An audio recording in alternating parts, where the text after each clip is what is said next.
Welcome to the Strangeology podcast. I'm your host, Jeff Foran. From cryptozoology, ufology, and the paranormal, to legends, forbidden history, and more. Listen in and explore the world of the weird and unexplained. Join me as I look into strange and fascinating tales and unearth the truths and theories behind some of the world's greatest mysteries. Be sure to head on over to our HQ, Strangeology.com, where you can check out our blog, episodes archive, gift shop, and so much more. Now sit back, relax, and join me as we get weird.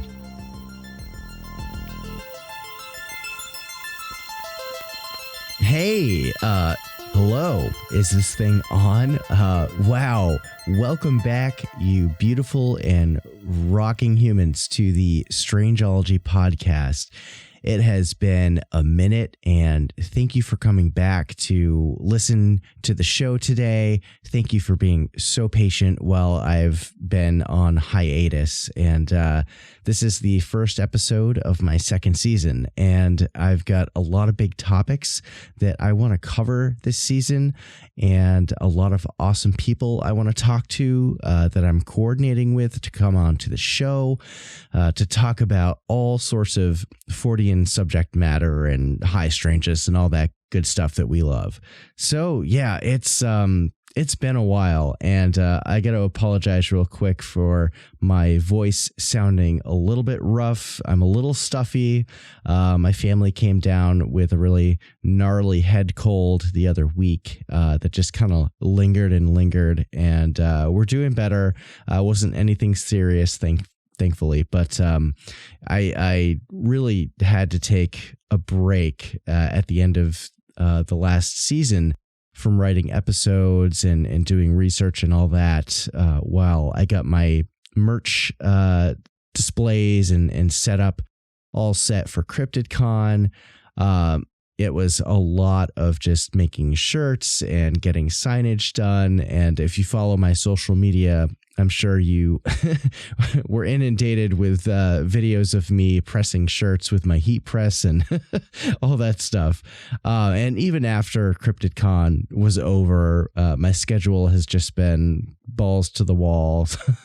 I've also been working a job recently, and that's been taking up a lot of my free time as well. But we're here for the podcast, and we're going to have fun. I really wanted to get back into it sooner, but it's this time of the year also gets tricky with the holidays and finding time, beyond everything else to write and research. It gets tricky. So, thank you again for being patient and bearing with me, through this very busy and hectic time. But speaking of CryptidCon, I got to give my recap for it still. And I know at this point, CryptidCon was over a month ago. So I'm super late to the game, but the memories are still fresh in my mind enough. And I got to give my 2 cents. So if you don't want to listen to me gush about this event and how awesome it was, and you'd rather get right to today's episode, skip ahead like 15 or 20 minutes, maybe a little bit more, but 15 to 20 is probably about as much as I'll take here. So yeah, let's just get into it. So after, making the 12-hour drive in one day that I did there and back, to the Moth Boys Cryptid Bash, driving from New England to West Virginia, I decided that the 15-hour drive to Lexington, Kentucky would probably kill me. I'm getting too old for doing these kind of nonstop jaunts. And let's be honest, that's 15 hours without stopping for food or taking a pit stop. So add on an extra, 1, 2, 3 hours on there. So instead, I made the trip in 2 days. And for about 3 weeks straight leading up to this, I was up late all night pressing all of these shirts so I'd have something to sell at the show. And it was really a super fun process. The quality of these shirts were great, and I hope if you're listening to the show and you went to CryptidCon and you picked up a shirt or any merch of mine, thank you so much for doing so, and I hope you really dig your shirts and all your other merch that you grabbed from everyone that was vending at the show. And having this heat press and being able to have some really awesome DIY merch was made possible by everyone who has supported Strangeology over the past, year and a half at this point. So thank you all. And, back to it, I wound up packing up my car with all this merch and table display stuff. And my car, I drive a Subaru, so it was packed, and there's, a lot of cargo space, but I couldn't even see out of the back of the car. And I'm definitely grateful that I was able to fit it all. It was just like barely enough space to get everything in there. So the first day of the trip was pretty uneventful. Spent driving through Vermont and New York on the I-90. The weather was okay the whole time. And, I was just jamming out to music, listening to podcasts. And because I hadn't had a chance to really catch up on all my friends' podcasts, it's what better time to do it. So the closer I got to Western New York, the weather started to turn into a little bit of rain, and I would go through these like periodic cells of little rainstorms. And it was funny once I actually crossed into Pennsylvania, and that's where I was kind of my final destination for that day, was Erie, Pennsylvania. The weather turned into this almost whiteout snow squall. And I'm no stranger to like driving into those kind of conditions, being from New England, and I was okay driving in it. I've got the all-wheel drive vehicle. I had studded snow tires, but it definitely slowed things down quite a bit. So the last leg of the trip, which is really dragged because I was trying to drive cautiously. So I finally I made it to my Airbnb in Erie, and I got set up for the night. And it was funny. I was so busy making shirts and packing for the trip that I didn't have time to press more of these 1-inch buttons, which I made a whole bunch of for Cryptid Bash, and I was almost out of them. So I had to make more. I sold a whole bunch at 40 and Fest as well in Maine, which was also a super fun event. So I wound up bringing my Tekra 1-inch button press and all of my button parts, and I stayed up until 1 a.m. pressing buttons. And of course, with my luck, I opened up the trunk to my car, and one of the button part buckets that I had, this little plastic pin, just fell out and spilled all over the driveway of the place I was staying at. So I had to spend 10 minutes cleaning that up. But thankfully, I was able to have some entertainment and checked out Small Town Monsters' new documentary, The Discovery. So I was up till 1 a.m. watching that and pressing buttons. Now, day 2 was pretty much spent driving through Ohio, which is it was mostly uneventful and very flat compared to what I'm used to. And there was some traffic around Columbus and Cincinnati, but I decided to take a quick detour, and I visited Riverside Avenue in Loveland, Ohio, which is where the infamous Loveland Frogman was seen by some police officers back in the 70s. And then there was the original encounter in the 50s, but I'm not sure if it was on Riverside Avenue or a different area. The lore isn't 100% clear on that from what I've read. Perhaps somebody knows a little bit more details there, but yeah, that was the one where there were the three frogmen, and one was holding up a wand over its head that was like shooting sparks. So yeah, Riverside Ave, it's basically this 2-lane road on the side of a river, the Little Miami, and there's a guardrail on one side, which the frogman allegedly jumped over during the encounters in the 1970s, and the other side of the road is this kind of like occasional warehouse type building. Like there were several businesses like dotted along this road, and it's like a mile stretch of road, and there was like a house or two, and really no place to park your car if you want to go and investigate and check things out.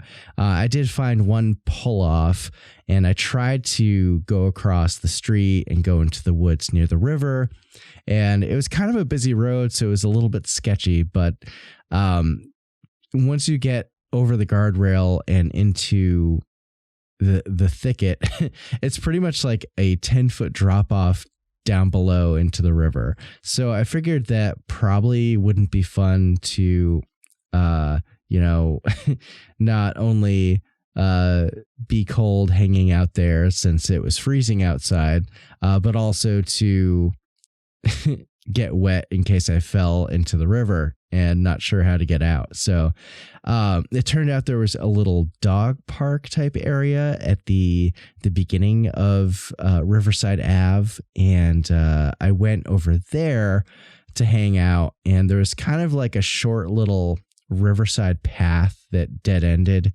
into some thick brush, but I went down there and I spent a few minutes on Instagram Live and just kind of talked about the Loveland Frogman and just kind of took it all in. It was an interesting experience, pretty, uneventful, but it was cool to actually like go to an area where something was supposed to have happened, and there was potentially a cryptid or several cryptids seen in this particular area over the years.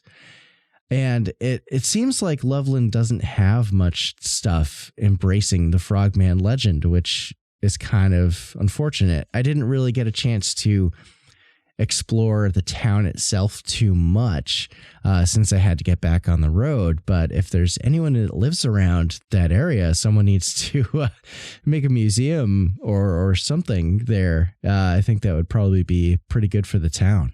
But anyway, I got back on the road and made it to my hotel in Lexington a couple hours later. And I checked in, and then after that, I headed straight to the Clarion Conference Center, which is about 10 minutes up the road from where the hotel I was staying at.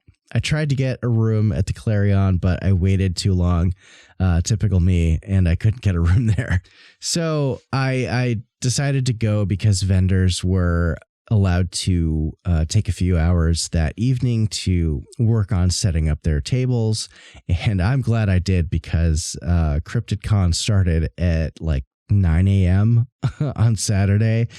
And I wasn't about to wake my ass up at 6 to go set up after driving all day on Friday, and also driving all day the day before. And yeah. And then into the morning, I still had to do a few things once I got there. So as for CryptidCon, oh man, what a blur. I was set up right next to the Manic Pixie Dream Ghouls, and huge shout out to Sarah, Kenzie, and Heather for helping me out when I needed to step away for a break. That was so crucial since I was flying solo for the show. But yeah, I was supposed to have help, but plans changed. Of course, one of my buddies I was hoping was going to be able to make it, but he wound up not being able to come. But it all worked out. Matt and Mike from Moth Boys and Danner from Conjure Dust Designs were also across the aisle from us. Jonathan Dodd was a few tables down in the corner, and we were in the paddock room, which was kind of like this big gymnasium type place that was down this super ridiculously long hallway. And it was, it was set back from the rest of the main conference. I think there was a ballroom, and then there was 2 other rooms for vendors. The ballroom was where there were speakers and all that, all the big name people. And so it was kind of a weird setup, but it was, it was a really cool experience. Who else was in the room? It was, Easton Hawke was on the other side of the room. Max from Maximus Prime Art was in one of the center aisles. Lisa from Cryptid Comforts was in there as well. Ben and Andy from the Hodag store, who I met, were just killing it. They had an amazing display, and the Hodag costume was a hit. And they were having a lot of fun. And it was just this big, solid crew of people, some of whom I'd met in person at Cryptid Bash, of course, and some who I hadn't met yet, and it was really awesome. Aaron and Sarah from Hey Strangeness were there as well, just attending, as well as Carter and Timmy from Mysteries Obscure. Really awesome to meet you guys. Jesse and Joe from Hellbent Holler were also hanging out, and big thanks to them for throwing me one of their awesome new shirts. That was really nice of you. So yeah, so many people were there. It was just this total blur of an event. And I wish it was like another day or two just so you could hang out a little bit more. And yeah, it was so wild. There were like 60 vendors total.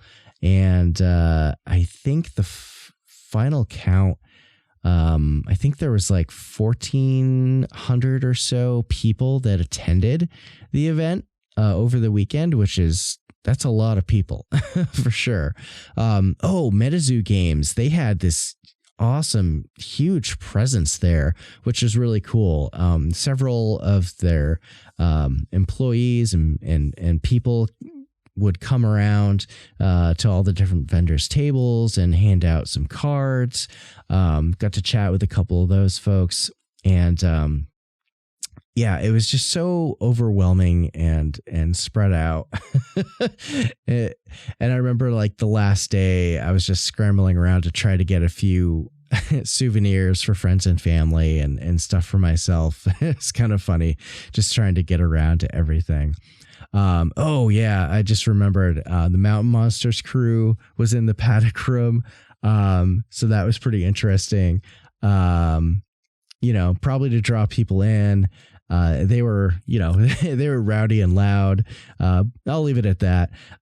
Kenny Irish was also in the paddock room as well, and I got to talk to him for a little bit. And it's funny, he's actually from my neck of the woods, and used to play in some hardcore and punk bands back in the day that I knew about. And he comes from like a little bit earlier era, about like a decade before I started like playing music and getting into the scene where I'm from. So we connected on that a bit, which was fun. I got to chat with Cliff Barrickman from Finding Bigfoot in the North American Bigfoot Center for a hot minute. Also got to meet Melissa Barrickman as well. And Saturday night after the vendor tables closed down, myself and a few friends and several other podcasters got asked to join in on this panel in the ballroom, which was pretty interesting. Room for improvement for sure. It was the first year they were doing it, but I'm sure as the years go on, it's going to get a lot more smooth and much more organized, I guess. But it was super fun. I got to speak a few times, introducing myself and talking about my favorite episodes that I've done so far. So yeah, I'm hoping in the future to do it again, probably next year, hopefully, if they ask me to hop on the panel again. I'd love to add some more perspective. There was a lot of us too, and I think they only had like 45 minutes or so. So it was really kind of like you only had like 20, 30 seconds to talk, and then it was like, okay, we got to pass the mic on to someone else and then keep the thing rolling. I'm sure I'm missing a bunch of details here, but I think that one of my favorite parts of CryptidCon was probably Aaron from Hey Strangeness dressing up as the Krampus, which it was actually a costume provided by Sarah from Manic Pixie Dream Ghouls / the American Snallygaster Museum. And it was super fun. And also big shout out to Aaron, who also helped watch my table on Sunday while I was out scrambling around buying stuff for my friends and family at home. But yeah, I should probably get to the episode because this is turning into one of its own. But anyway, big thanks to Lee, Jennifer, and Jeff for organizing CryptidCon and all the wonderful people who came out and supported all the vendors, any friends who helped me out, and just the rad crew of the chosen cryptid family members that keep growing. And it was an amazing time, and I can't wait for the next one. And just one more thing before I actually get into the episode. Can't not talk about this. On my trip back home, I decided to take a little bit of a detour to Point Pleasant, West Virginia. And it was only like 2.5, 3 hours from Lexington, and technically it wasn't really out of the way. So I was like, I got to swing wide coming out of Kentucky and getting back to New England. So, it's a pilgrimage. You got to do it. So I get to Point Pleasant, and it's really just like any other small town. If you didn't have any idea about the Mothman and John Keel and Gray Barker and everything that happened there back in the late 60s, you really wouldn't have any idea that there's something special about this town. And unless you're driving down the main drag and you see this funny looking metal statue with this super toned butt down a side street, you don't know what's going on in this town. But it's if you do and you see that statue, you've made it. And if you follow me on Instagram, yes, I did touch the Mothman statue's shiny metal ass, like so many of you probably have. And it was a bit of a surreal experience. Other people were coming up to the statue and taking pictures. And it wasn't even like really like a busy day. It was just like people would wander in, and I'm sure it happens like all day, every day. And the Mothman Museum is literally right next to the statue, and you can't not go into the museum if you're in Point Pleasant. So I went in and checked everything out in there, which was super rad. I picked up a few souvenirs and headed up to the McClintock Wildlife Management Area, or as you know, the TNT area, which is where the most well-known and one of the earliest encounters with Mothman took place, with the Scarberries and the Mallets. And I drove in there, and I wanted to check out some of the old munitions bunkers, but I learned that the TNT area, or the McClintock Wildlife Management Area, in late November is a prime spot for hunters. And when I got in there, I started seeing all these pickup trucks parked on the side of the road and on these pull-offs that I believe some of them go down to the old bunkers, and a lot of them were kind of washed out and overgrown. And I could see guys with their orange vests on and their rifles walking in the woods to go hunt. And it's like, gosh, I got there around like 2:00 or something like that. Seems a little late to start going hunting, but Maybe that's just me.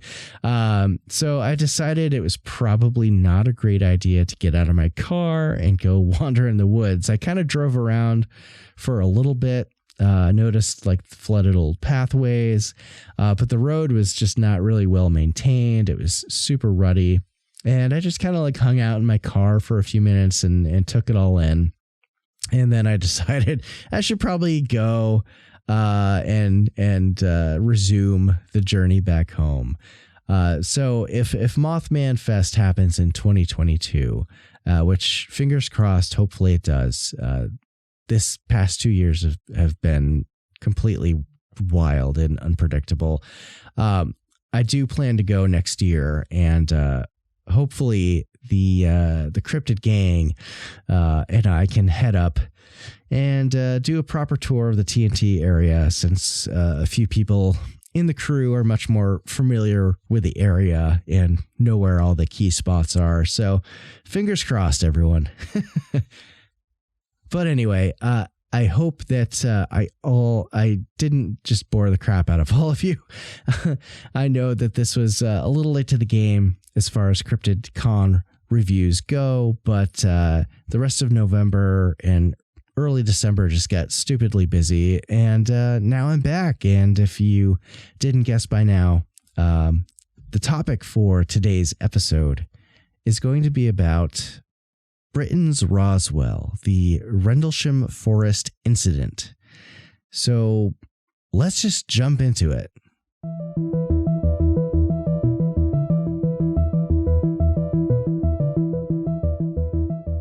I must have been in middle school or early in high school the first time I heard of this case, and I'm sure that some of you are familiar with it.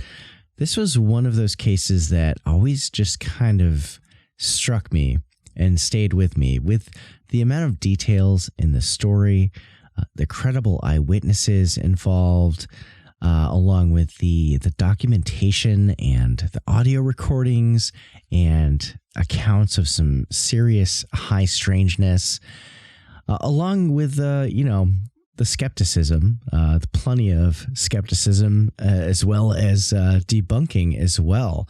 This tale has always fascinated me, and with the anniversary of this event happening just around the release of this episode, I figured that it would be really fun to do a deep dive into this story for the season premiere, and I hope you guys dig it. It's going to be fun.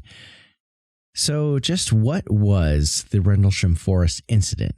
What happened at the twin air bases RAF Bentwaters and RAF Woodbridge in Suffolk County, England in 1980? And why is this event called Britain's Roswell? If you've ever watched any kind of UFO series on TV, there's a high chance that there's going to be an episode on this case, and bare minimum just referencing this case. And, Nick Pope will be on there being interviewed about it with his research into the event at his time with the Ministry of Defense. And it's called Britain's Roswell because it's one of the most documented modern UFO sightings in history, not only in Great Britain, but for the entire world, really. And it's full of seemingly highly credentialed and credible military witnesses who were there. And I want to start by going over the events leading up to this incident, and then get into the nitty-gritty details of the event itself. As it turns out, this event wasn't the only UFO-related happening in England around this time, and there were a number of strange happenings in the sky in this part of the world back then. About a week and a half earlier, on December 15th, 1980, around 4 p.m., the ufologist and author Timothy Good had witnessed a aerial display, unquote, while walking to his flat in London. At first, he noticed a bright stationary star in the sky, but he just wrote it off as being the planet Venus, which is so often a something that's misidentified as a UFO. But Good realized this light was not actually Venus, as it was far too bright to be a star. And he then thought that this mystery light could be a plane or a balloon reflecting the light from the setting sun. He then rushed home and manned his telescope that he had to see if he could get a better look at the object. But by the time that he got home and got set up, it had all but disappeared. It was a fleeting thing. The next day, however, Good received a call from a reporter from the Kentish Times, a man by the name of Russell Bowie, who inquired if Good had seen anything weird in the skies around 3 to 4 o'clock in the afternoon the previous day. And this reporter then led on that there was apparently a mass sighting over at the Orpington Hospital, where over 40 people observed a UFO in the sky near the hospital for over an hour. And this object was seen hovering all this time, and then it just took off at impossible speed. And then later on, one of the witnesses from the mass sighting, a man named Peter McSherry, who was an employee of the Lovell Southern Ltd., spoke with Timothy Good. And check out these details that he relayed to him. He claims that he first saw the object around 3 p.m., and he estimated that it was hovering perfectly still around 50,000 feet, based on witnessing a plane passing underneath this object. And if that plane was at cruising altitude, that's like 30 to 35,000 feet. And whatever this object was several thousand feet higher in altitude. Now, McSherry also noted that the object would slowly and methodically move eastwards, and each time it would release some kind of puff of like vapor or gas, which really reminds me, if anyone out there has seen this video, there's this video that's shot in infrared. It's from the Chilean Navy. And if you haven't seen it, you can find it on YouTube. But basically, there's this mystery blob, this object in the sky, and it's in black and white since it's an IR. But you see it start emitting what looks like some kind of hot gaseous material from it. I believe it shows up as black on the video, meaning that it's hot, whatever it is. And it's really bizarre. And this thing just kind of is moving along really slow, and this substance, something is just coming out of it. It's you got to check it out. But anyway, McSherry also noted that this thing would also periodically turn on its own axis, which also reminds me of the infamous Tic Tac video. Yet this was almost 40 years prior to that video even being publicly declassified and released. And it's pretty wild to see some of the similarities that keep showing up with different events like these and sightings, despite the distance and time. And at the end of it, McSherry said just after 4 p.m., it moved quickly back to its original location that he saw it in.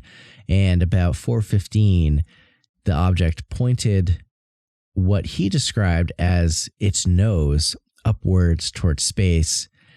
And then split into two objects and shot toward the moon at incredible speed. And this also reminds me a lot of Bob Lazar explaining how the sports model worked. And, say what you will about Bob Lazar. I know there's a lot of people that think he is a charlatan and, that he's made this whole thing up for decades upon decades. But it is interesting to note that one of the aspects that he described with the sports model UFO was when it was in motion and just hovering, it would be kind of like wobbly, but if it was going to go somewhere, it would tilt on its axis and kind of point like the roof of the craft towards wherever it was going, and then it would take off. So that's a really interesting detail that is consistent with a lot of sightings like these. And this wasn't the only UFO incident around late 1980 in England either. Sometime around late October, early November at RAF Neatstead, there was an incident involving two F-4 Phantom jets that were performing nighttime flight exercises when suddenly an unidentified third craft appeared on their radar in their vicinity. Now, according to radar operator Malcolm Skura, it first appeared at 5,000 feet and then began jumping up to 90,000 feet in mere moments before vanishing completely from radar screens. The pilots in the F-4 Phantoms were then ordered to stop their exercise and go investigate this mystery craft. Skura alleged that one of the fighter pilots said they approached a very bright light, and then this light zipped directly up and vanished in just like a second. The following day, Skura claimed that several high-ranking military officers had arrived at RAF Neatstead and confiscated all the radar tapes, all the logs, and any evidence from the previous night that might have contained any kind of evidence that something pertaining to this UFO encounter happened. Whether or not it's connected to the sighting over London or over Rendlesham isn't clear, but it is curious that there were other unexplained sightings of mystery objects already occurring at this time. And I'll also say again that it's curious that there's some details here that are also very similar to recent Navy reports of ships that are off the west coast of America, and they're seeing all these UFOs and there's all this activity, and they're dropping in from the upper atmosphere at these crazy speeds and then like shooting up and coming back down. So it's super interesting to learn that there were events like this being reported, allegedly at least, back in 1980, and who knows, probably even earlier than that.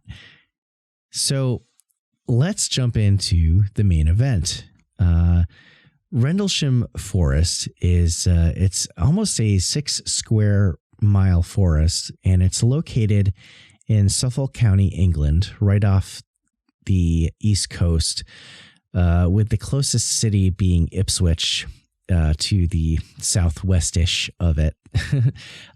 This forest used to be flanked by the Joint Air Force bases run by the United States Air Force, which are the now decommissioned RAF Bentwaters on the northern edge of the forest and RAF Woodbridge on the western side of the forest.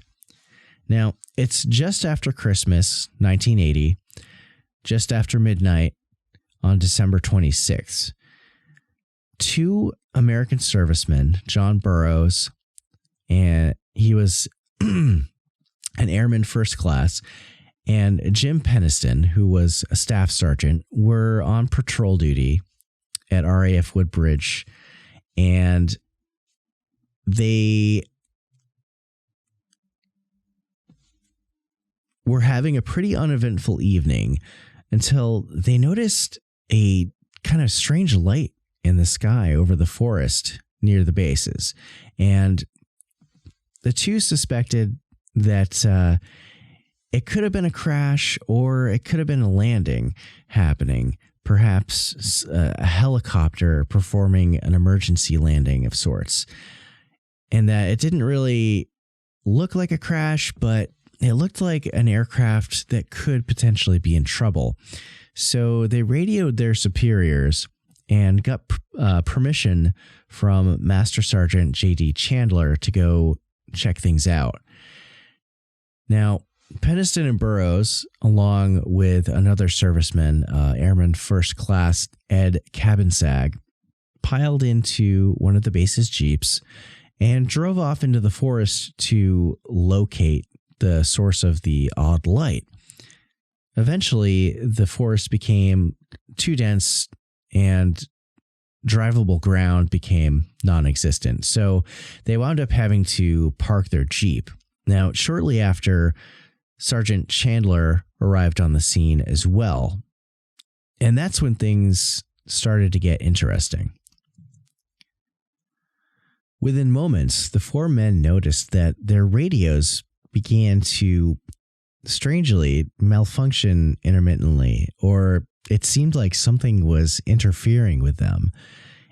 Despite this, though, Burroughs, Peniston, and Cabinsag cautiously advanced further into the forest on foot, while Chandler stayed behind with the vehicles and to also maintain radio contact with the base just in case.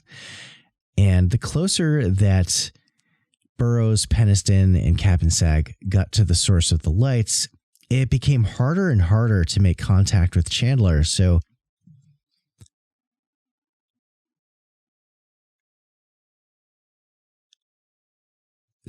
Cabinsag stopped advancing, but Burroughs and Peniston pressed ahead. Now, the two remaining men who were moving forward were faced with something they did not expect to see. The air around them, as they approached this light, started to become charged with static electricity. The hair on their arms and necks stood up, and it felt like they were wading through water trying to get closer to the source of light. Now, they then made it to this small illuminated clearing in the forest, and as they approached further in towards this source of light, this large it was described as an explosion of light that happened, this silent explosion, and it caused them to hit the deck expecting to be hit with debris. Like they thought something exploded, but it wasn't an explosion at all. Peniston then got up when he realized there was no immediate danger, and that's when he and Burroughs finally saw the craft that was the source of light. And what they witnessed was this strange glowing object in this forest clearing that was metallic in appearance and triangular in shape. Surely nothing that they recognized. It certainly didn't look like any of the aircraft that was on either base where they were.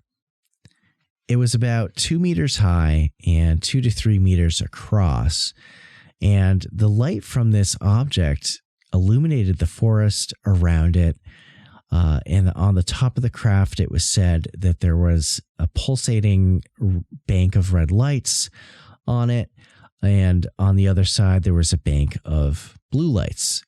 And interestingly, the closer they got to the object, the more they realized that it was just interfering with everything. Their radios were just not really working anymore.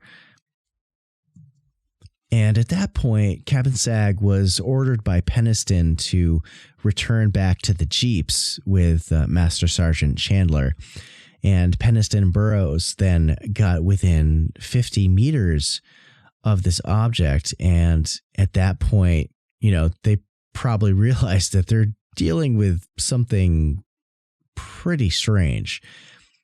Now, Burroughs became overwhelmed with the situation and apparently wasn't quite sure how to process what they were seeing, but Peniston, on the other hand, was totally there for it. He moved closer to the object and noted that, his hair on his neck was standing up and the air was just thick with this like static energy.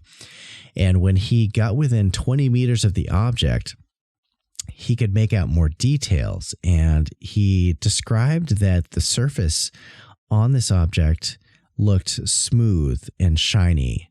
It was also black and had this kind of glassy appearance to it. And the red and blue lights on it continued to flash alternately. And there was also this stable white light that emerged from the top and bottom as well. And there was a little bit of a yellow glow too. Now, Peniston had brought a camera along and pulled it out and began to take pictures of the craft, and got so close that he was only just a few feet away from it. And he noted that the object was very smooth, had no seams, no rivets, no imperfections in it that he could discern. And it seemed to be fashioned by one piece of material, which is it's a detail echoed in many UFO reports, and kind of sounds like an advanced form of 3D printing or something, And Peniston also said that he couldn't see any signs of visible propulsion on this object. And then Peniston decided that he was going to touch this thing, this otherworldly craft. And despite it being freezing outside, since, it's late December in England, and he remembered the craft itself being warm to the touch. And as he moved his hand across the craft, he felt and saw what looked like to be these raised etchings on one area of the craft's hull. And it had this kind of sandpaper-like texture in this 3-inch tall by 3-foot wide area that was just on this one side of the craft. And he reported that they almost appeared to resemble like ancient Egyptian hieroglyphics, but they weren't. At least that's the closest thing he could compare it to.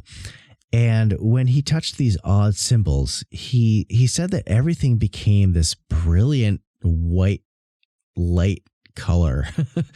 And in that moment, Peniston said he couldn't see or hear anything. It was just this bright white all around him. He thought that the craft in that moment might explode. So he recoiled and backed away from this object and kind of took a defensive position, probably trying to shield his face. But instead of exploding, this object, whatever it was, started rising up into the air and then went into the forest and vanished.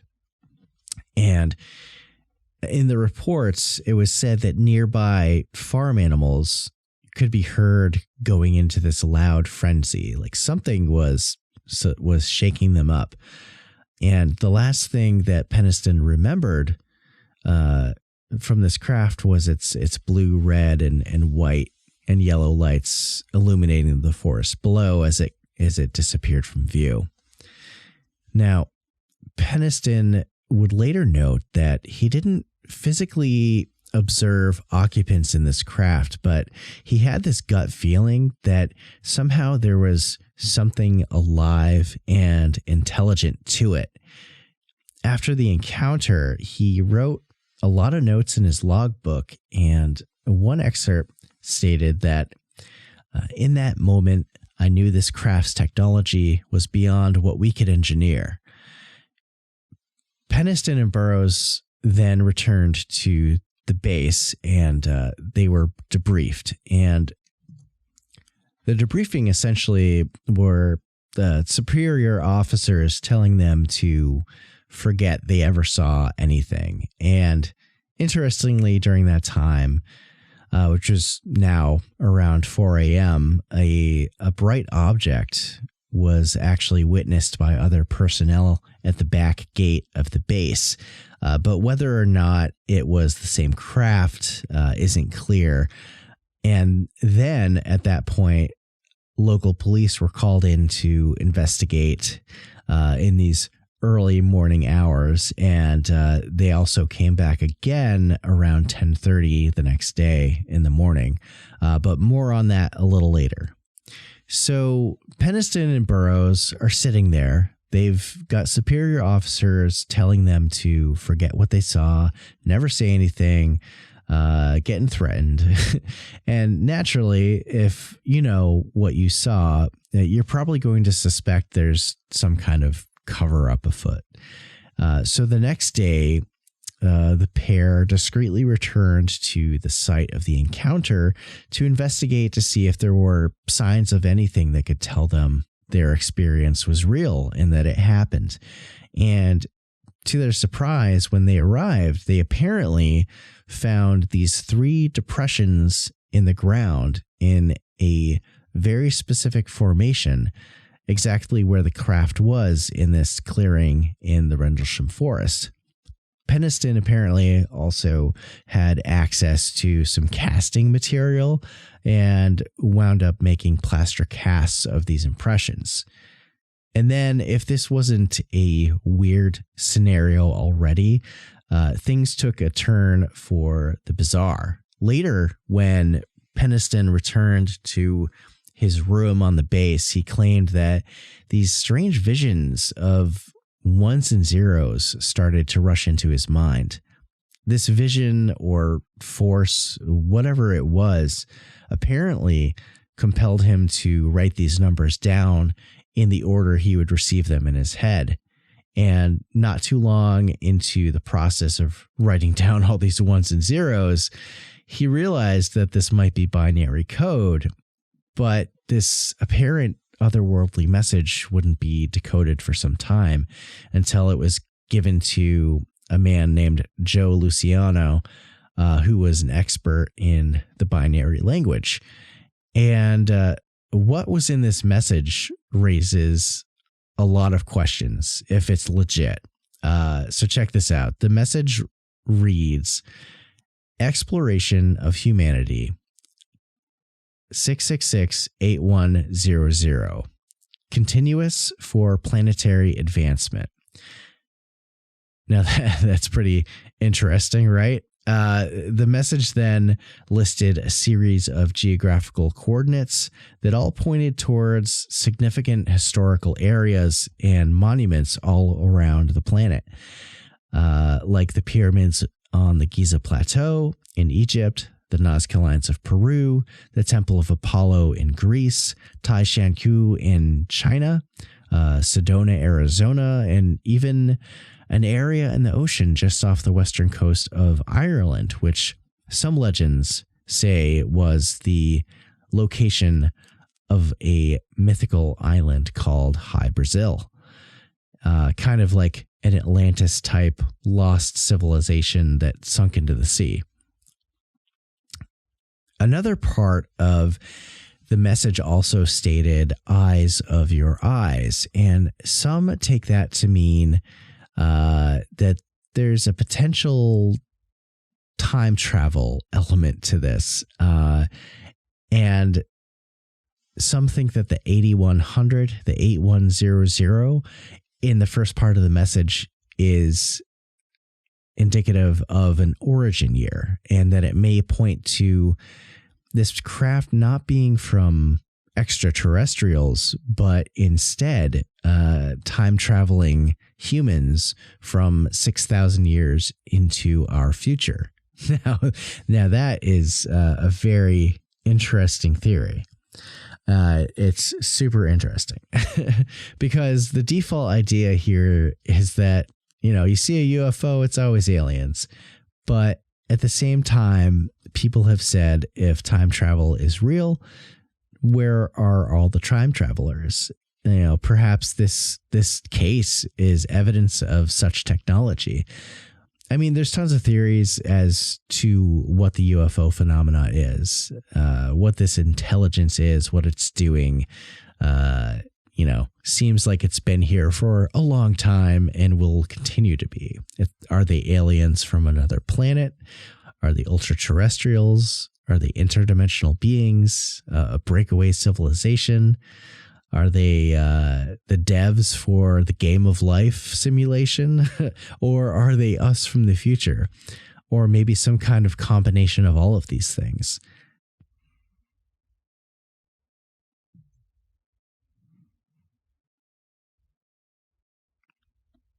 Peniston had been on the receiving end of a lot of skepticism for his outlandish claims in all of this, but several of his colleagues have vouched for him and his reliability regarding his experience.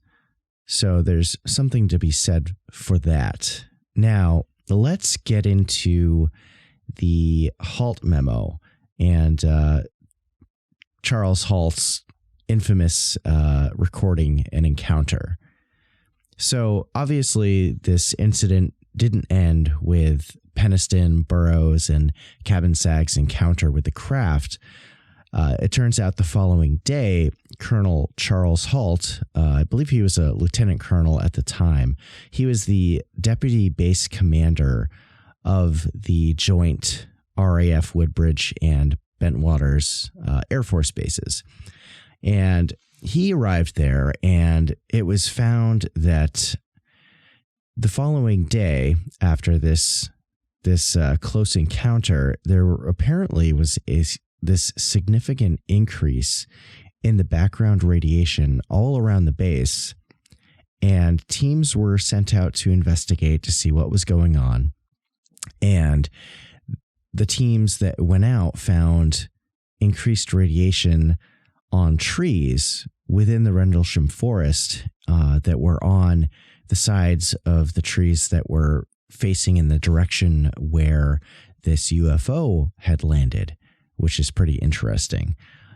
And a couple of days had passed, and now it's December 28th.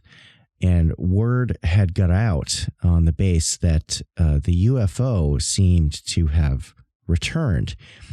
And Halt had higher ranking officers with him during his time at the base. And he was evidently ordered to discreetly investigate whatever this object was that was visiting out in the forest.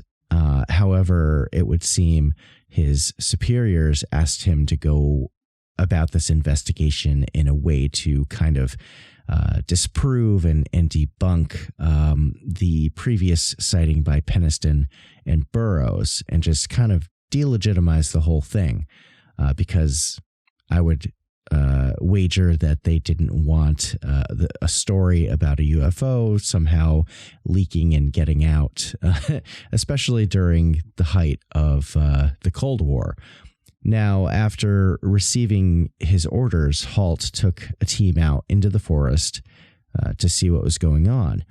And it was then that this glowing red object appeared within view in the forest, and it was apparently moving rather quickly. And it was this moment that Colonel Halt hit record on the tape recorder that he had with him. And I'm going to just play a little bit of that recording for you all to listen here. So check this out.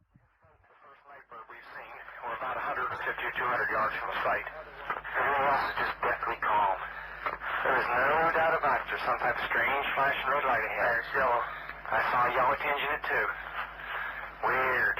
It appears to be maybe moving a little bit this way. It's brighter than it has been. Yellow. It's coming this way. It is definitely coming this way. Pieces of it are shooting off. There is no doubt about it. This is weird. To the left. Yeah, definitely moving to the left. Two lights. One light to the front and one light to the left. Keep the flashlights off. There's something very, very strange. Keep the headset on and see if it gets any stronger. Okay. Give us your rundown. Notation that this is on a beta reading, too. It's on a beta reading? But Okay. it still has been removed. Okay. Pieces are falling off it again. It just moved to the right. Yeah. Off to the right. Strange. Oh, well, why to the left? Let's approach to the edge of the woods up there. Can you want to do it without lights? Let's do it carefully. Come on. Okay, we're looking at the thing. We're probably about 200 to 300 yards away. It looks like an eye winking at you. It's still moving from side to side. And when you put the star scope on it, it sort of has a hollow center, a dark center. It's like the pupil of an eye looking at you and winking. And the flash is so bright to the star scope that it almost burns your eye. We passed the farmer's house and across in the next field. Now we have multiple sightings of up to 5 lights with a similar shape and all, but they seem to be steady now rather than a pulsating or glow with a red flash. We just crossed the creek, and we're getting what kind of readings now? Getting 3 good clicks on the meter, and we're seeing strange lights in the sky.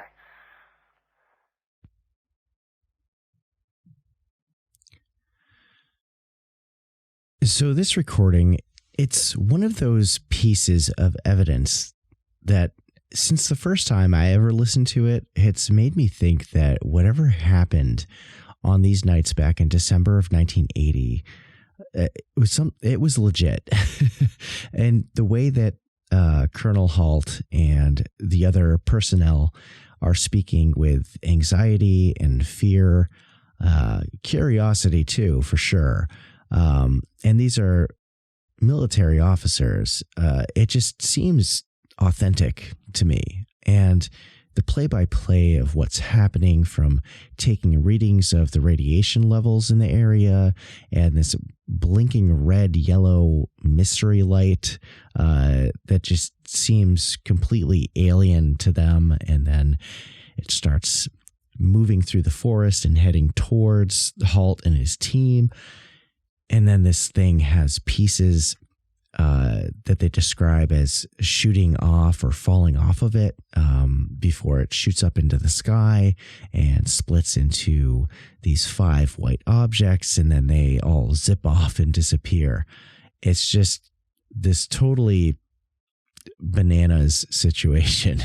And during this field investigation, Halt and his team also noted that they saw this other flashing light to the east across a nearby field that was in line with a local farmhouse, which was similar to what some people said that they saw 2 nights prior on the 26th of December. And if this series of bizarre events wasn't enough already, Halt and his team observed these 3 star-like objects appear in the sky. You know, they just looked like these bright points of light way high up.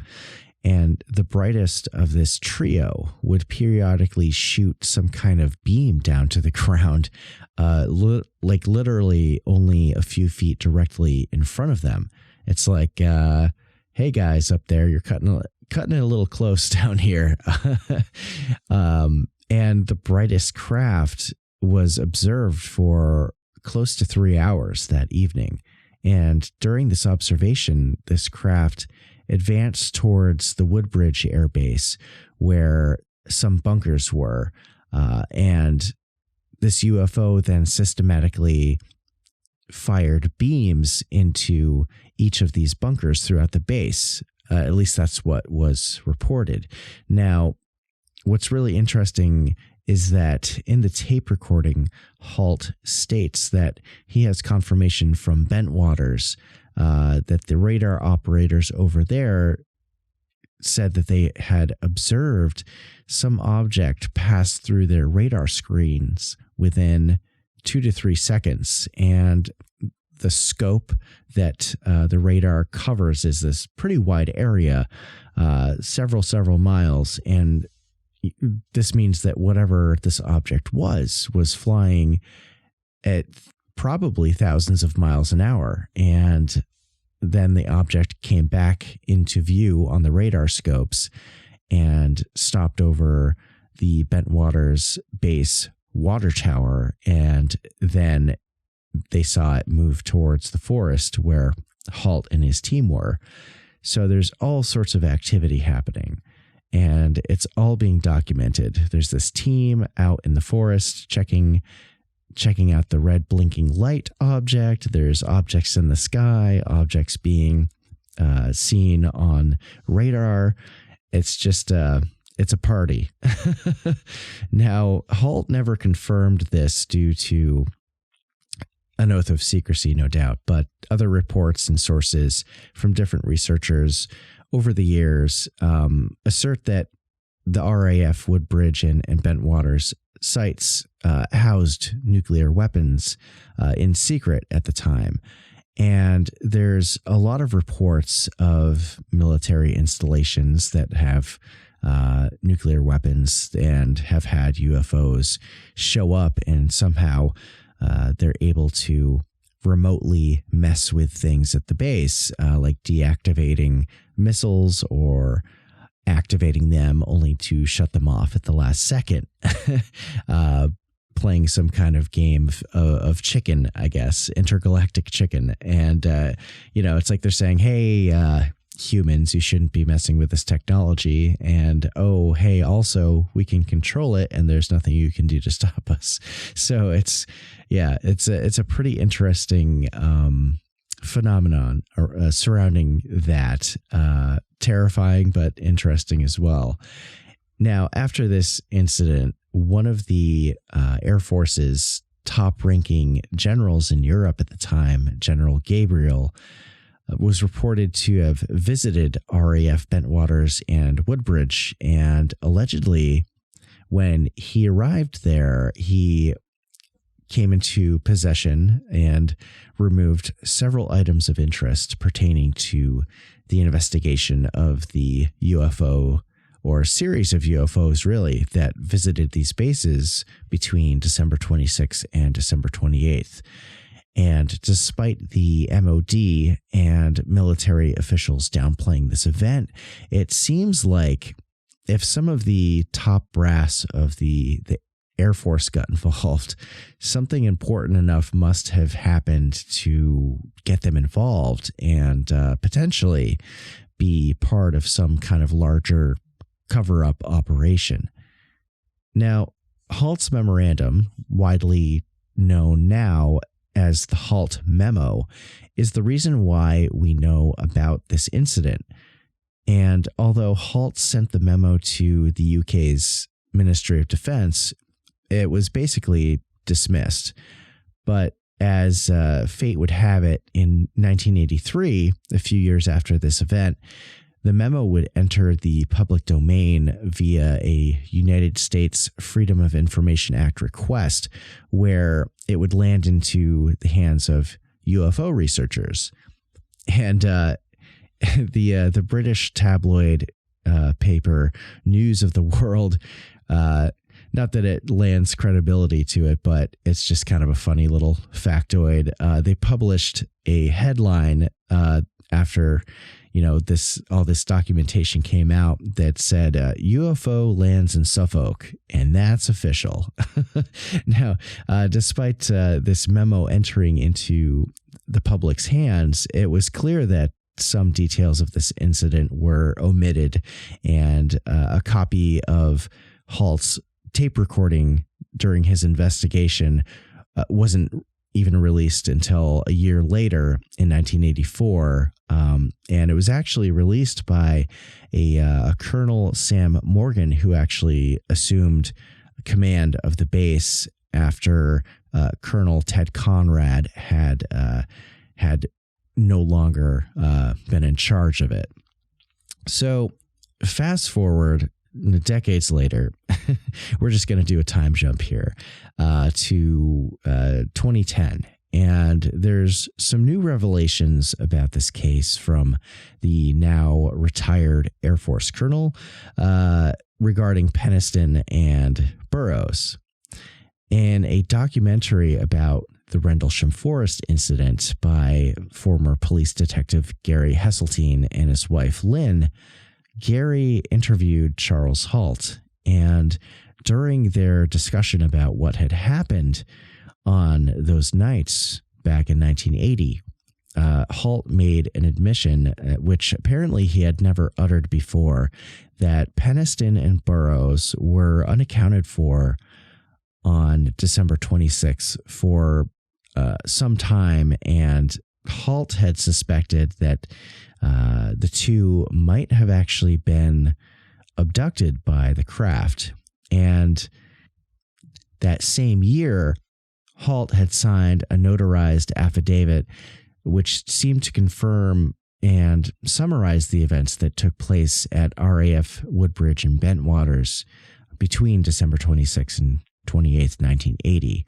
And it was his opinion, based on his personal experiences, that what he and other servicemen encountered was extraterrestrial in nature, and that he felt certain forces within the United States and the United Kingdom military and governments made moves to cover it up quickly.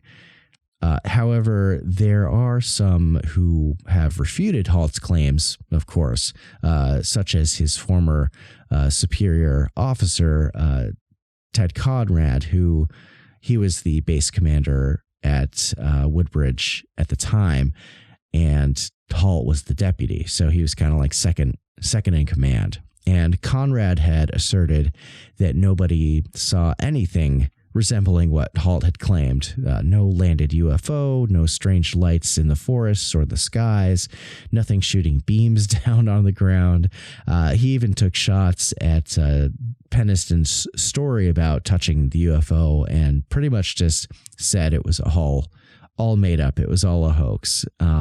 Interestingly, though, back in 1983, Ted Conrad did an interview with Omni magazine, which was a prominent UFO magazine at the time. And in the interview, Conrad recalled the event at the base and was quoted as talking about two servicemen, and I'm guessing he was probably referring to Peniston and Burroughs, who had tracked an object that descended into the Rendlesham Forest and wound up finding this large craft out there that appeared to be mounted on some kind of tripod-like apparatus. And this craft, Conrad said, was also adorned with a series of bright blue and red lights on it, which is basically just like the description of what Peniston and Burroughs had described this craft, like what it looked like many years later. So, there is a question of, the legitimacy of all of it. If, is Peniston telling the truth about what he experienced with touching the UFO and what it looked like, or was he basing it on what Conrad had said, and was Conrad just trying to get some notoriety, and was he being hyperbolic about the whole thing? It's a good question, but yeah, that's the story of Rendlesham, and it's a very it's a complex case, and there's a lot of details in it. And I'm sure there's many other minor details that I've left out, but we're an hour to an hour and a half long podcast. We can't fit everything in, but for now, I do want to get into some of the skepticism regarding this case. But right now, we're going to take a quick break, and we'll be back in just a few moments.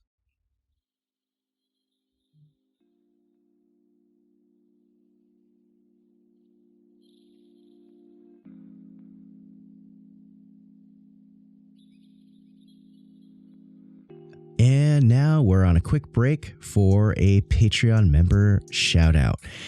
If you have just started listening to the show and you didn't know, Strangeology is on Patreon. If you like the show and my art and want to help out, you can sign up today to support what I do here. There's some awesome benefits like early access to content.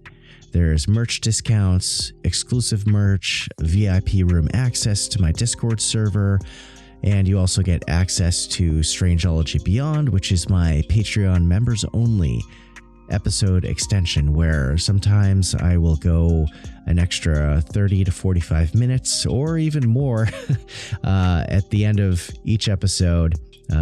And we go over a lot more Fortean topics and just have a lot of fun. So I have a really awesome and growing group of members who help make Strangeology possible. And if you'd like to help support this show, you can head on over to patreon.com/Strangeology and check everything out. You might find something you like.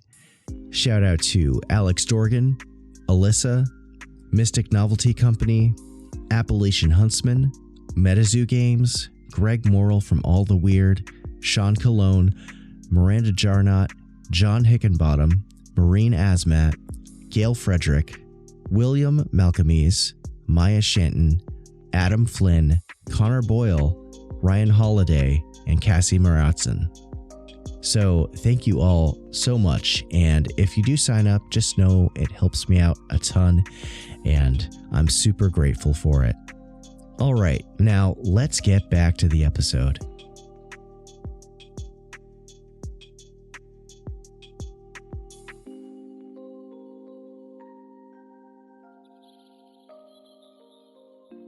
All right, we're back. So, was the Rendlesham Forest incident truly one of the most well-documented close encounters with a UFO that we know of? Well, a lot of people believe it just might be, but there's also those who disagree and point to some pretty mundane things that could explain what happened on those nights back in 1980. So let's take a look and see what we can find. In the late 90s, a Scottish researcher named James Easton managed to get his hands on some original witness statements from December 26th, particularly that of Ed Cabansag. He was less important to the story than Peniston and Burroughs, since he was sent back to the base and he didn't witness this alleged UFO up close and personal. But his statements do call some things into question. Cabansag stated that they thought that the lights they were investigating were actually coming from beyond the Rendlesham Forest, as no lights were visible within the forest as they trekked through it. You can see how that's probably, a little bit problematic to the narrative of Peniston with his close encounter. They did notice, however, a glowing kind of beacon of light, but as they got closer to it, they realized that it was just a farmhouse off in the distance. And eventually, the trio of servicemen got to this vantage point where they could definitively tell that the light source was some ways off, somewhere off in the distance. And at that point, apparently Burroughs was quoted as saying they could see a beacon going around, and they tried to go towards it for a good 2 miles. And once they got close enough, they realized that it was just a lighthouse, the Orford Ness lighthouse, to be exact, which this is the lighthouse that most skeptics point to as being the explanation for this whole thing. You've got a rotating light that could look like a blinking reddish yellow light if, it's late at night and there's certain atmospheric conditions. It could be confusing for people who are out there that think they're seeing something otherworldly, but perhaps it's just a lighthouse beacon. But there are some holes in that argument, such as what of the hypersonic object that was spotted on radar at the joint Air Force bases of Woodbridge and Bentwaters, or the supposed increased radiation levels that were detected in the Rendlesham forest and around the bases. Impressions left in the ground that at the supposed landing site that were observed and cast, or even a glowing mystery object, or even series of objects in the sky shooting down beams of light. So there's a lot more going on than just, a potential misidentification of a lighthouse beacon. All right, now let's go over what the police reports said from when they were called onto the base on December 26th. Earlier, I had mentioned that on this night, the police were called to investigate, and apparently they found nothing unusual going on at these bases, and that the only visible lights in the area that morning were from the Orford Ness Lighthouse. And when they went to the site where the UFO supposedly landed, they attributed the indentations on the ground as simply being animal tracks. And later on in 1999, one of the constables who was present during this investigation was quoted as saying he was convinced that nothing out of the ordinary had happened, and noted that the area was regularly swept by the powerful light beacon from a landing beacon at the RAF Bentwaters and Woodbridge bases, as well as the Orford Ness Lighthouse. And this constable went on further to say in certain weather conditions that the light beams could be very pronounced and cause strange-looking visual effects. And beyond that, the MOD also never took this case seriously. Although if there is a cover-up, that could just be, not wanting to shine any light on the situation. So what happened? What's going on here? Was this just a hoax, a misidentification, or was there a cover-up after all? There's a few theories as to what happened. First up is one where a former U.S. security police officer named Kevin Conda claimed responsibility for creating strange-looking lights in the Rendlesham forest by using these modified lights on his police vehicle, and he was driving around in the woods as this kind of prank, but nobody could find evidence to substantiate his claim, and even if he did, they couldn't prove that it happened between the dates of December 26th and December 28th in 1980. So that's kind of a little bit of a dead end. Some thought that these lights were from a downed Soviet spy satellite, but like the previous theory, this one also doesn't really have any solid evidence to back it up.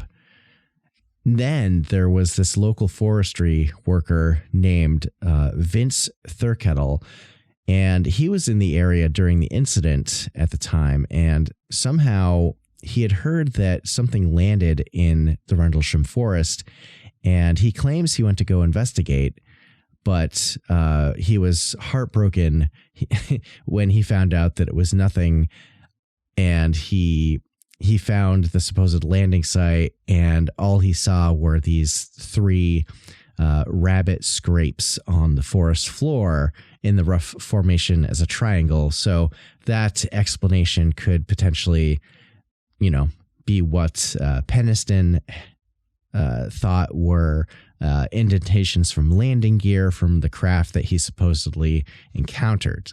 So that's kind of a pretty mundane explanation. It could be that's what it was, or who knows if this guy was even in the same area. And most skeptics seem to accept a multifaceted explanation behind this incident. First off, the very first sighting at these bases on December 26, where servicemen reported seeing a light descending into the forest, and this happened at the same time that reports of a fireball or a meteor were happening and being reported all over southern and southeastern England. And, that kind of thing is commonly cited as misidentifications for UFOs. But at the same time, if several servicemen saw something descending in this controlled and intelligent manner to a very small and localized forest next to a military installation, I'm going to say it's probably not a meteor. I mean, I've seen plenty of fireball meteors in my lifetime. Usually it's a very quick instance. They zip past over the sky and burn out within a few seconds at most. And the light doesn't, slowly descend into the trees or linger around for a while. There was one time when I was a kid and I was actually, I had this telescope when I was growing up, and I was setting it up outside and I was going to go look at the moon, and I was like coming back outside with a couple of the lenses that I had. And the second I walked out onto the back deck of the house I grew up at, this big fireball just passed right over the house. And that's probably the biggest meteor I've ever seen in my life. But it just kind of like vaporized, I guess is the best way you could describe it. Within just like 2 seconds, it was just gone. But clearly it was just, a meteor, probably the size of a pea or something like that, burning up overhead. But it looked really big in the sky. It was kind of crazy. So back to a little bit of a tangent there. But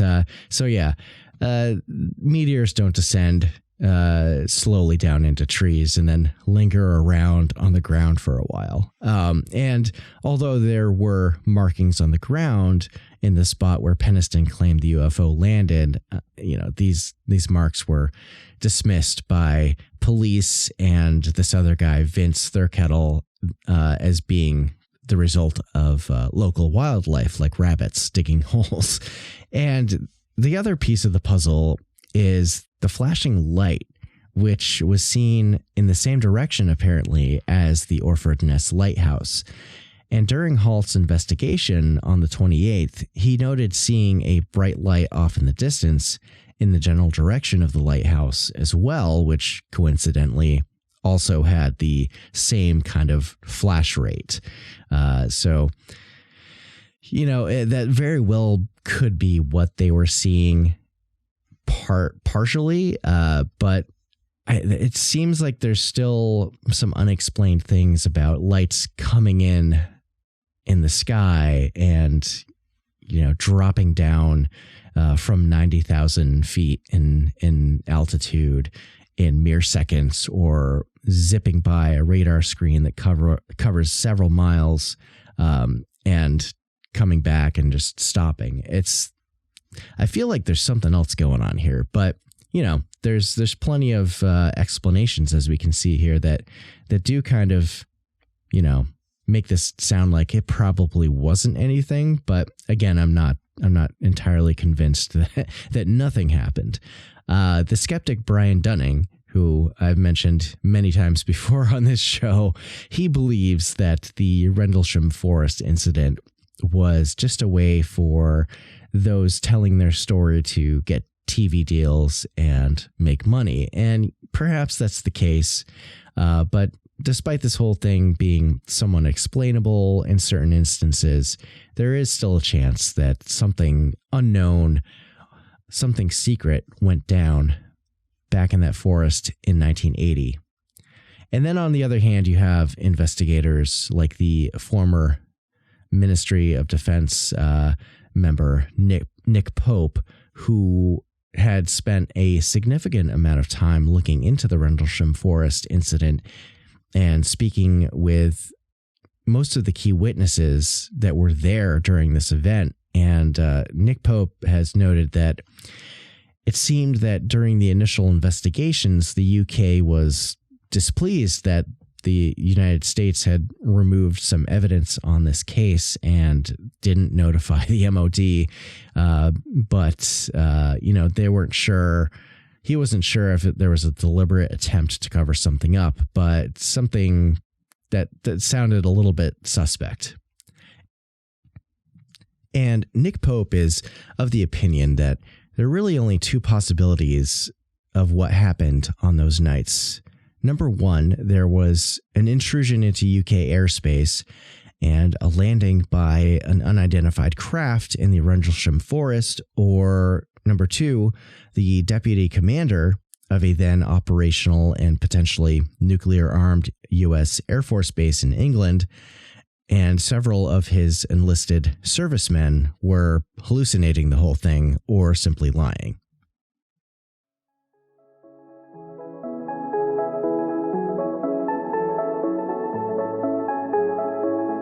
And that's where I'm going to leave this one today, everyone. I know there's a lot more details, and perhaps I can revisit this story at some point in the future, but we're an hour and a half in, and it's pretty long here. But I love this story, and it's one of my favorite UFO cases, so I'm really stoked to have finally done an episode about it. I can definitely see how there are totally rational explanations behind this event, but at the same time, there's a lot of enigmatic stuff surrounding it. There was confirmed radar contact with something traveling far in excess of the speed of anything we have even today, 41 years later. And you have several servicemen and officers who witnessed something in the Rendlesham forest. And the fact that the general of the United States Air Force in Europe happened to show up after this event, and then there's a bunch of missing evidence. I mean, come on, you got to at least scratch your head on that one, but maybe nothing happened. I don't think so. But anyway, thank you all for checking out the first episode of season 2 of the Strangeology podcast. I've got a lot of ground to cover this season, a lot of interviews I've got to set up and book with people. So it's going to be a wild ride ahead, and moving into 2022. So thank you for all joining me on this journey, and thanks for just coming back. I know it was a long break between the end of October and now, over 2 months later. My apologies, but it wasn't my intention. But with everything going on from CryptidCon to the holidays, the sales rush with my merch shop, birthdays, family stuff, and it's wild trying to balance all that stuff solo. So maybe it's time to get a co-host. We'll see. And some final updates.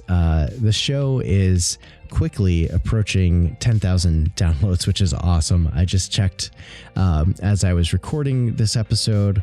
And it's quickly approaching that. And I think 2 to 3 months ago, I mentioned some kind of goal about hoping to reach that number before the end of the year. So, hey, we're close. We're 1 year into doing the podcast. 10,000 downloads, just about. Not too shabby at all.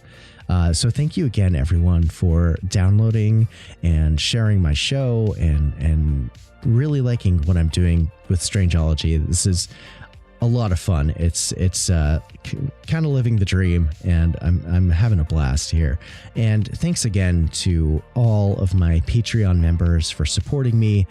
It's amazing to see where Strangeology came from with meager beginnings and where it's going. I couldn't have imagined that this is, how this would all grow and pan out. So it's really awesome. And it's great. So and a couple final things here. Don't forget to follow me over on all of my social media accounts. Instagram is the main base of operations. I'm also on TikTok, Facebook, Twitter.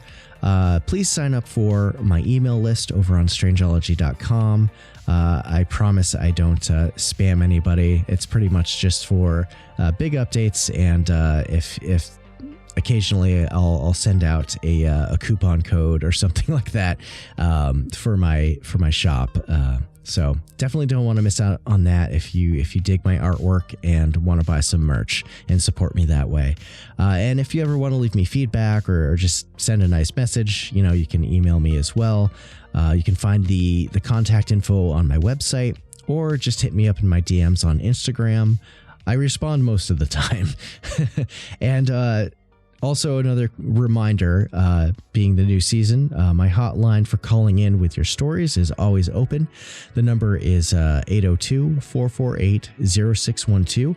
If you have a story about a cryptid encounter, UFO sighting, dealings with ghosts, poltergeists, give me a call. I'd love to hear your stories. And my hope is to do a new episode of listener stories and feature them for a future episode. Or if not, that's cool too. All right, y'all. That's it for now.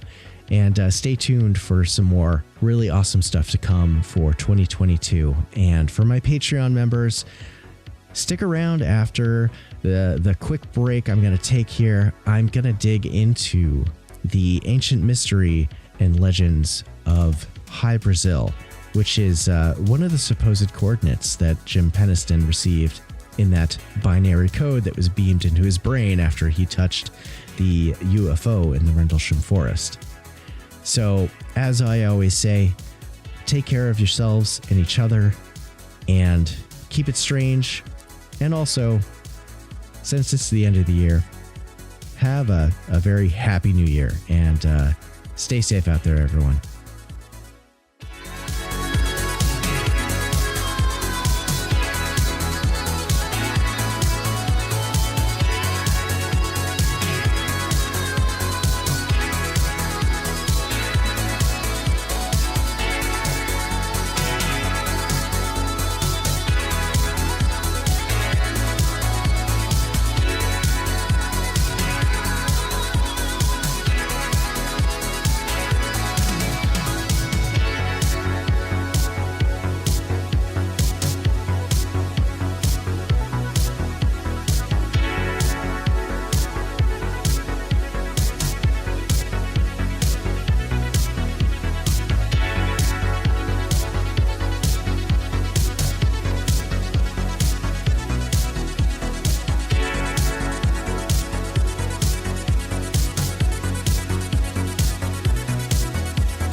Hey everyone, welcome back and welcome to my new Patreon members. If this is your first time checking out Strangeology Beyond, my extra segment just for all of you.